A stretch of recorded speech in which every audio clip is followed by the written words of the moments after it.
మీరు కొత్త ఫోన్ తీసుకునేటప్పుడు ప్రాసెసర్ చూస్తారా? లేక కెమెరా డిజైన్ చూసి పడిపోతున్నారు? ప్రాసెసర్ వల్ల లాభాలేంటి? ప్రైస్‌కి తగ్గ ప్రాసెసర్‌ని ఎలా చేసుకోవాలి? 30,000 పెట్టి కొన్న ఫోన్ 2 ఇయర్స్ తర్వాత కూడా స్మూత్‌గా రన్ అవుతుందా? లేక లాగ్ అవుతుందా? మీరు పెట్టిన డబ్బులకి ఈ ఫోన్ వర్తేనా? మొబైల్స్‌కి ఐపీ రేటింగ్ ఉన్నప్పటికీ వాటర్‌లో పడి ఏమైనా డ్యామేజ్ అయితే వారంటీ కవర్ అవుతుందా? స్నాప్‌డ్రాగన్ బెటరా? లేక మీడియాటెక్ బెటరా? ఈ క్వెషన్‌కి సమాధానం నేను మీకు ఇస్తా. Let's get in the video.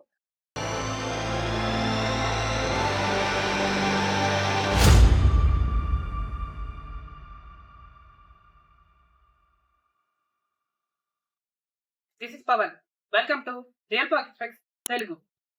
ఈ రోజుల్లో చాలా మంది కొత్త స్మార్ట్ ఫోన్ తీసుకునేటప్పుడు మెయిన్గా కన్సిడర్ చేస్తుంది కెమెరా డిజైన్ బాగుందా, ఐపీ రేటింగ్ ఉందా, fast charging with big battery ఉందా, అండ్ బీజిఎంఐని 120 ఎఫ్పిఎస్లో హ్యాండిల్ చేస్తుందా లేదా అని చూస్తున్నారు తప్ప ప్రాసెసర్ని ఎవరైనా కన్సిడర్ చేయట్లేదు.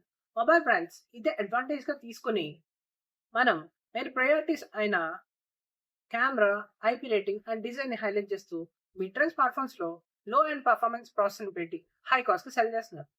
మనం మిడిల్ క్లాస్ వాళ్ళం ఒక ఫోన్ తీసుకుంటున్నాం అంటే 3 to 4 years రావాలని ఎక్స్పెక్ట్ చేస్తాం. కానీ మొబైల్ షోరూమ్కి వెళ్ళగానే sales executive mobile brands launch చేసిన కెమెరా అండ్ డిజైన్ సెంట్రిక్ వచ్చిన ఫోన్ని హైలైట్ చేస్తూ ఆ మొబైల్ నుండే ఫీచర్స్ బాగుంటాయి అని మనల్ని కన్విన్స్ చేస్తారు, ట్రై చేస్తారు. మనం మనం పెట్టే డబ్బులకి వర్తా కాదని ఆలోచించకుండా ఆ మొబైల్ తీసుకుంటాం. అది టైం టు టైం అప్డేట్స్ రాక 1 to 1.5 years లోనే ల్యాగ్ అవ్వడం స్టార్ట్ అవుతుంది. ఇదంతా కేవలం ఒక మంచి ప్రాసెసర్ మనం తీసుకున్న మొబైల్లో లేకపోవడమే. ఈ వీడియో కంప్లీట్ అయ్యేసరికి మీకు ఒక కొత్త స్మార్ట్ ఫోన్ తీసుకున్నప్పుడు వేటికి ప్రయారిటీ ఇవ్వాలి, వేటికి ప్రయారిటీ ఇవ్వకూడదు అనేది ఒక కంప్లీట్ క్లారిటీ వస్తుంది. మొబైల్లో ప్రాసెసర్ అనేది ఒక కీ రోల్ ప్లే చేస్తుంది. మనకి బ్రెయిన్ ఎలాగో మొబైల్కి ప్రాసెసర్ అలాగా. ఒక మంచి ప్రాసెసర్ ఉండడం వల్ల కలిగే బెనిఫిట్స్ నేను ఇప్పుడు మీకు చెప్తాను. Number 1, phone optimization. ఒక మంచి ప్రాసెసర్ ఫోన్ని బాగా ఆప్టిమైజ్ చేసి యాప్స్ని స్మూత్ అండ్ ఫాస్ట్గా ఓపెన్ చేయడానికి, రన్ చేయడానికి హెల్ప్ చేస్తుంది. మల్టీ టాస్కింగ్ని సింపుల్ చేస్తుంది. Number 2, gaming. గేమ్స్లో బెటర్ ఎఫ్పిఎస్ అండ్ బెటర్ గ్రాఫిక్స్ని ఆఫర్ చేసి స్మూత్గా రన్ అవ్వడానికి ప్రాసెసర్ అనేది హెల్ప్ చేస్తుంది. Number 3, battery. బ్యాటరీని బాగా ఆప్టిమైజ్ చేసి ఒక ఫోన్కి బెటర్ బ్యాటరీ బ్యాకప్ని ఇస్తుంది. Number 4, video and image processing. ఒక మంచి ప్రాసెసర్ ఉండడం వల్ల ఇమేజ్ ప్రాసెసింగ్ బాగా జరిగి మనం తీసే ఫొటోస్కి మంచి ఇమేజ్ ప్రాసెసింగ్ ఇచ్చి సో బెటర్ క్వాలిటీ ఆఫర్ చేస్తుంది. అండ్ వీడియోస్లో కూడా మంచి 4K రెండరింగ్ వచ్చి మంచి వీడియో క్వాలిటీ అనేది ప్రాసెసర్ ద్వారా ఇష్టం జరుగుతుంది. Number 5, connectivity. The latest versions of wifi and బ్లూటూత్కి సపోర్ట్ ఇస్తూ మనకి సీమ్లెస్ కనెక్టివిటీ ఇస్తుంది. అండ్ ఆల్సో 5G బ్యాండ్స్లో కూడా మంచి 5G బ్యాండ్ సపోర్టింగ్ ఉంటుంది మంచి ప్రాసెసర్ వల్ల. Number 6, AI. ప్రజెంట్ ఉన్న ఏఐ కాకుండా ఫ్యూచర్లో వచ్చే అప్డేట్స్ కూడా సీమ్లెస్గా సపోర్ట్ చేస్తూ ఎలాంటి ఇంటరప్షన్స్ లేకుండా మనకి ఒక మంచి ప్రాసెసర్ హెల్ప్ అవుతుంది.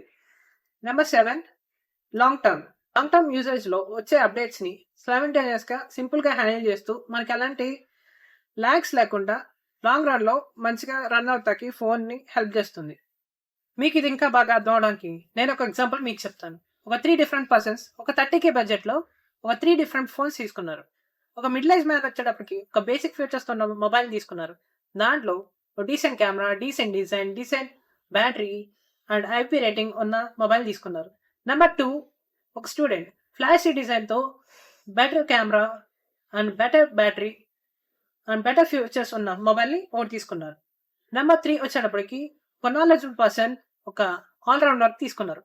Good camera, good processor, good design and good updates and IP rating ఉన్న ఫోన్ని కన్సిడర్ చేశారు.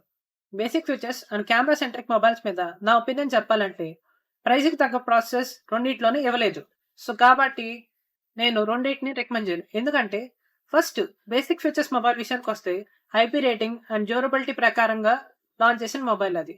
ఓన్లీ ఐపీ రేటింగ్ బేస్ చేసుకుని మొబైల్ తీసుకోమని నేను చెప్పను. పైగా మొబైల్ బ్రాండ్స్ కూడా ఎలాంటి వాటర్ డ్యామేజ్ అయినప్పటికీ వారంటీ కవర్ అవుతుందని ఆల్రెడీ అనౌన్స్ చేసింది.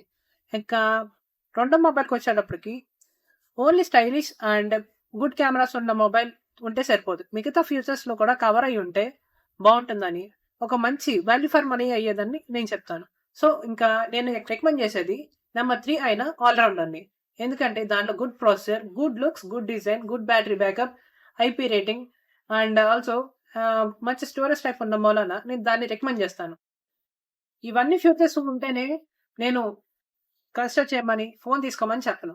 But the end of the day ఒక 25 to 30K పెడతా అంటే ఖచ్చితంగా ఈ ఫ్యూచర్స్ మనకి ఉండాలి. ఒక మిడ్ రేంజ్ స్మార్ట్ ఫోన్లో ప్రైమరీ అండ్ సెకండరీగా ఈ ఫ్యూచర్స్ కన్సిడర్ చేయాల్సిందే.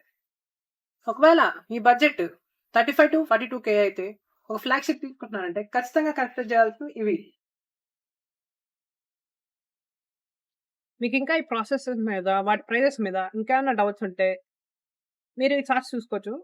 మీరు ఎప్పుడైనా ఏదైనా స్మార్ట్ ఫోన్ కొనాలన్నప్పుడు ఈ చార్ట్స్ రెఫర్ చేసి ఏ ప్రాసెసర్ ఎంతకు వస్తుంది అనేది మీరు తెలుసుకోవచ్చు. దానికి మీకు బాగా ఉపయోగపడుతుంది. ఇంకా ప్రాసెసర్ విషయానికి వస్తే నా ఒపీనియన్ ప్రకారం నేను స్నాప్డ్రాగన్ చూస్ చేసుకుంటా రాదర్ దాన్ మీడియాటెక్ కంటే. In the terms of performance కానీ, గేమింగ్ కానీ, బ్యాటరీ ఆటోమేషన్ కానీ, ఏ ఫీచర్స్ కానీ ఇంకేమైనా చూసుకున్నా స్నాప్డ్రాగన్ అనేది ది బెస్ట్ ఇస్తుంది. ఫైనల్గా నేను చెప్పొచ్చేది ఏంటంటే ఈ ఐపీ రేటింగ్, డ్యూరబిలిటీ వీటి ప్రయారిటీస్ ఇచ్చి ఫోన్స్ తీసుకున్న కంటే అన్ని ఆస్పెక్ట్స్ కవర్ చేసి మనం పెట్టే డబ్బులకి జస్టిఫై చేసే విధంగా మన ఫోన్ ఉండాలి. For more such content please like, share and subscribe to my channel real pocket specs Telugu.